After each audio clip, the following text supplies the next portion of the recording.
তোমার বাবার phone number? আমার কেউ না। তোমার মা বাবা ভাই বোন কেউ নাই?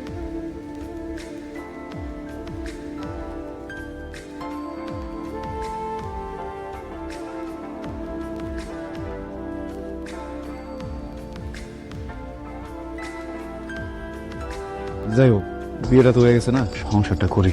কিসের সংসার? আমি আপনার বলছি আমি সংসার করব, আমি আপনার বলছি আমি আপনার বিয়ে করব। আমি এই সংসার মানি না।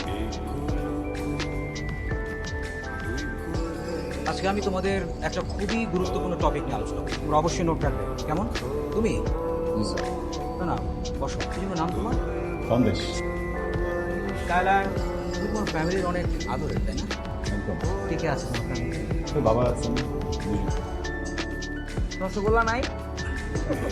হ্যাঁ, আবার ডায়াবেটিস তো রসগোল্লা খাওয়া নিষেধ। কি করবে তোমার? তুমি বিজনেস করো। সন্দেশ, আমি তোমার পেপারস দেখেছি, তুমি ক্যাব দিয়েছো। তুমি তো অলমোস্ট কমপ্লিট করে ফেলেছিলে, এখন আবার এখানে এসে সেকেন্ডারি ভর্তি হলে কেন? স্যার, খাল কেটে কুমিয়ে না তো মানুষেরই স্বভাব। আমার স্বভাব আমার ছিল। কুমির চলে আসে আমাদের দেখা করাটা। শাহিদ, তোমাকে কোনোভাবেই ফোনে পাচ্ছি না। আমার আগামীকাল সেমিস্টার ফি জমা দেওয়ার লাস্ট ডেট। আমি এইবার যদি সেমিস্টার ফি জমা দিতে না পারি, আমি হয়তো পরীক্ষা দিতে পারবো না, হয়তো আমাকে ভার্সিটি থেকে বের করে দেবে। স্যার স্যার প্লিজ স্যার, একটা সুযোগ দিন স্যার, এবার শেষ করুন স্যার। স্যার স্যার স্যার, একটা সুযোগ দিন। আমার বাবা খুব অসুস্থ স্যার, বাড়ি থেকে এখনো টাকা পাঠায়নি, বাবার ট্রিটমেন্টে প্রচুর টাকা লাগছে স্যার। স্যার একটু বুঝেন স্যার। বিষয়টা সেমিস্টার ফি নয়, তুমি যদি আরো লেট করো সেমিস্টার ফি দিতে তাতে কোনো সমস্যা ছিল না। ব্যাপারটা হলো তুমি একটা পাখি বাজবে, ঠিক মতো লেখাপড়া করো না, তুমি ক্লাস ফাঁকি দিয়ে দিকে ঘুরে বেড়াও, তারপর আবার ওয়েবার নিয়ে বসে আছো। তোমার ওয়েবার আগামী সেমিস্টার হয়ে গেছে। Sir sir please sir, sir sir এবারের মতো একটা শেষ সুযোগ দিন স্যার। কতগুলো রিজেক্ট আছে তোমার বাসায় আছে, লেখাপড়াটা ঠিক মতো করো, ব্যাপারটাকে একটু ভালোভাবে ডিল করো। ওকে, আসসালামু আলাইকুম। আলুসলাম, তুমি কে? আমি আসলে শাহিদের ফ্রেন্ড। ও আমাকে লাস্ট 1 বছর যাবত বিয়ের কথা বলে ঘুরাচ্ছে, বিয়ে করছে না। ইভেন 7 দিন যাবত আমি তাকে কোনো ফোনে পাচ্ছি না, সে আমার সাথে দেখা করছে না, কথা বলছে না। আমি ভাবলাম আপনার সাথে এসে ডিরেক্ট কথা বলি, সব কিছু ফয়সালা আপনার সামনে। আপনি শাহিদকে একটু। শাহেদ, আমি এসব কি শুনছি? বাবা, ও আমার পরিচিত, ওর সাথে আমার রিলেশন ছিল, অ্যান্ড একটা পর্যায়ে গিয়ে আমি ভাবছিলাম যে ওর সাথে আমার যায়। আই ওয়াজ রং বাবা।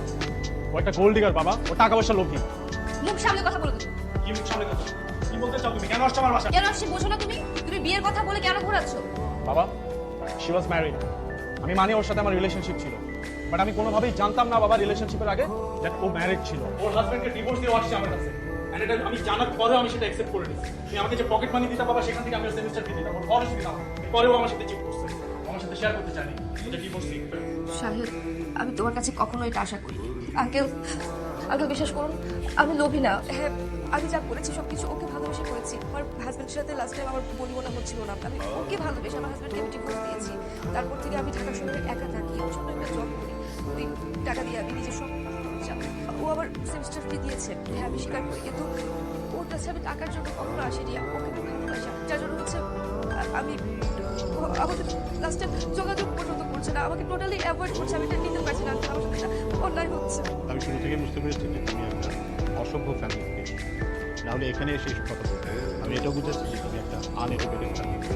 সেকেন্ডলি, তোমার এত বড় সাহস হলে তুমি বিয়ে করেছো, তারপরে আমার ছেলের সাথে সম্পর্ক করেছো। তুমি আমাদের ফ্যামিলি সম্পর্কে জানো, কোন অ্যাঙ্গেল থেকে তোমার সম্পর্ক, ভালোবাসা বা বিয়ের সাথে তোমার ফ্যামিলি কোথায়? তোমার বাবা মা তো আমাকে এসে বলবে এই সম্পর্কের কথা। আমার তো মনে হয় তোমার বাবা মা আদৌ জানে না তুমি এরকম একটা জীবনে জড়িয়ে গেছো। কি বলবো, ভুলটা আমার একারই। তোমার আগে বিয়ে হয়েছে, তুমি তোমার স্বামীকে ঠকিয়েছো, এখন আমার ছেলের সাথে প্রতারণা করছো। আমি চাই না তোমার দিক থেকে আমার ছেলের সাথে কোনো প্রকার যোগাযোগ। নাও, তোমার টাকা দরকার ছিল না, সেমিস্টার ফি দরকার ছিল না, নাও টাকা নাও, তোমার সেমিস্টার ফি নাও, নিয়ে এখান থেকে যাও, বেরিয়ে যাও আমার বাসা থেকে। আর কোনোদিন আমার বাসায় আসবে না, আমার সাথে যোগাযোগ পর্যন্ত করার চেষ্টা করবে না, যাও। বিয়েটা তো হয়ে গেছে না, সংসারটা করি। কিসের সংসার? আমি আপনার বলছি আমি সংসার করব, আমি এই সংসার মানি না। এই যে শোনেন, আমি সিদ্ধান্ত নিচ্ছি আমি ঢাকা গিয়ে পরীক্ষা দিব।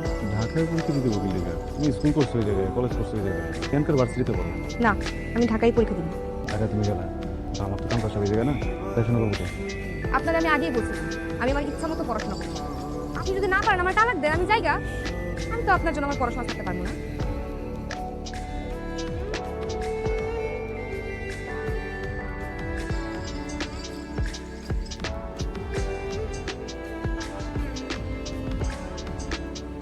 সন্দেশ, আমি তোমাকে এখানে দেখে খুব খুশি হয়েছি।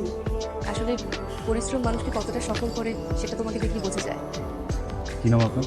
রুহি, রুহি, আমি কি আপনাকে চিনি? সিমন সাহেব, দেখুন আমাদের একটা রেস্টুরেন্ট বিজনেস, তাই না? এমপ্লয়ীদের ম্যানার থাকাটা ইম্পর্টেন্ট। আমরা কোনো ম্যানারলেসকে হায়ার করতে পারবো না।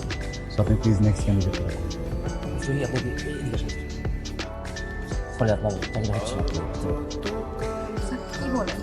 আপনি না একটু আগে বললেন আমার সবকিছু ওকে আছে, আমি তো ভেবে ফেলেছি আমার জবটা হয়ে গেছে। আপনি বলেছেন আপনি বললে জবটা হয়ে যাবে, তাহলে জবটা কেন হচ্ছে না? রুহি, আমি কিন্তু আপনাকে একটু আগে আরেকটা কথা বলছি। আমাদের এমডি সাহেব যদি আপনাকে শিওর না করেন, সেক্ষেত্রে আমরা আপনাকে শিওর করতে পারবো না। এবং আমাদের স্যার তো আপনাকে শিওর করেনি। স্যার বিশ্বাস করুন, আমি অনেক প্রবলেমে আছি, আমার জবটা খুব দরকার। আপনি প্লিজ একটু বোঝার চেষ্টা করুন। আপনি একটু বোঝার চেষ্টা করুন যে আপনার চাকরিটা হচ্ছে না, আপনি চলে যাবেন। স্যার আমি কি কোনো ভুল করেছি? আমার মনে হচ্ছে আপনি কিছুটা ভুল করেছেন। দেখুন, আমি বিগত 6 মাস যাবত আমার স্যারকে আমি দেখেছি। স্যার আজকে যেভাবে কথা বলেছেন, স্যার কখনো এই কথা বলি প্লিজ আপনি আসুন please। স্যার একটু কিছু করুন স্যার, প্লিজ একটু বোঝার চেষ্টা করুন স্যার, প্লিজ। আমি কিন্তু আপনাকে ভদ্রভাবে বলছি, আমি কিন্তু সিকিউরিটি রাখবো কিন্তু প্লিজ। আরে স্যার রুহি প্লিজ। স্যার আমি সরি স্যার, আমার ভুল হয়ে গেছে। আমি অন্য কারোর সাথে আপনাকে মিলিয়ে ফেলেছি, আমি আপনাকে আসলে চিনতে পারিনি স্যার। আমি এটা কখনো করবো না স্যার। আমার এই জবটা খুব দরকার স্যার। আমার বাসা ভাড়া, সেমিস্টার ফি সব কিছু বাকি।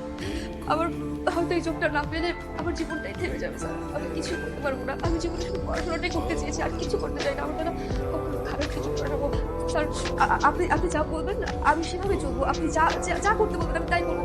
আমি কাজটা মন দিয়ে করবো স্যার। স্যার প্লিজ আমাকে জবটা দেন sir, please sir, please sir, please sir, sir sir sir sir. আপনার চাকরি হয়ে গেছে, আগামীকাল থেকে কন্টিনিউ।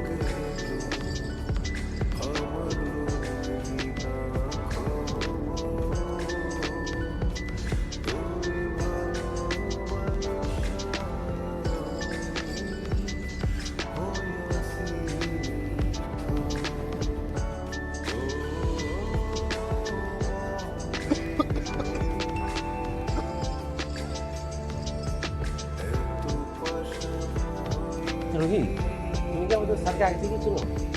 মানে ওই দিন তোমার কথাবার্তা শুনে মনে হচ্ছে যে তুমি স্যারকে আগে থেকে। হ্যাঁ, থ্যাংক ইউ সো মাচ। তুমি যে সন্দেশের কাছে এসেছো সে তো তোমার কেউ, সে আমার ছিল। তোমার যে হাজব্যান্ড ছিল সে তো ওই দিনই মরে গেছে, ওকে আমি নিয়ে এসেছি। ও আমার ছেলে, আমি কখনোই চাইবো না আমার ছেলের জীবনে তোমার মতো কোনো মেয়ে আসে। আঙ্কেল, আমি অনেক বড় ভুল করেছি। সন্দেশের মতো ছেলেকে আসলে পুরো ছেড়ে দিয়েছি, অবহেলা করেছি। আমি আমার সব ভুল বুঝতে পেরেছি। আপনি প্লিজ একটু সন্দেশকে। সন্দেশ, আমি ভুল করেছি। আমি তোমাকে ডিভোর্স দিয়ে শাহেদের কাছে গিয়েছি। আমি ভেবেছিলাম ওইটাই জীবন। শহরের মানুষরা অনেক ভালো, জীবনে চলতে অনেক টাকার দরকার। শাহেদকে বিয়ে করে সুন্দর একটা সংসার করব, যে সংসারে কোনো অভাব থাকবে না, খুব গোছানো একটা সংসার হবে।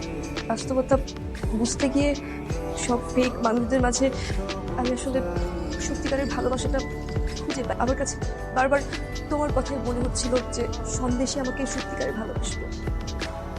আমি জানি এই কথাগুলো বলার কোনো যোগ্যতা রাখি না, আমার নেই তোমার সামনে এসে দাঁড়ানোর মতো। আমি বুঝতে পেরেছি জীবনে চলার জন্য যোগ্যতা দরকার হয়। তোমাকে তোমার কোনো কিছু দিতে হবে না, পড়াশোনার জন্য কোনো খরচও দিতে হবে না। পড়াশোনা করে চাকরি করে টাকা পয়সা উপার্জন করবো। আমি শুধু চাই তোমার পাশে তোমার বউ হিসেবে স্বীকৃতি পেতে। আমাকে কি শেষবারের মতো একটা সুযোগ দেওয়া যায়? হে, মানুষ তার জীবনে সবচেয়ে বেশি ওই জিনিসটা পিছনে যে জিনিসটাকে সে সবচেয়ে বেশি ভালোবাসে। আমি যেন কোনো কিছু আমার জন্মের পর আমাকে পরে সৃষ্টিকর্তা তোমার মাধ্যমে আমার কাছে আমার পরিবার, কিন্তু আমি ভুলছিলাম। আমি ভাবছিলাম তোমার মতো একটা মানুষ যদি আমার জীবনে থাকে, আমার জীবনে হয়তো আর কোনোদিন কোনো আফসোস নেই। এই ছেলেটার জন্য আমার ছেড়ে গেছিল না, ওই ছেলেটাও মানুষ। আমি জানি তুমি কি ভালোবাসো। তোমার ভালোবাসার জিনিস আর কোনোদিন নিজের চেহারা কামড়ে দেখো।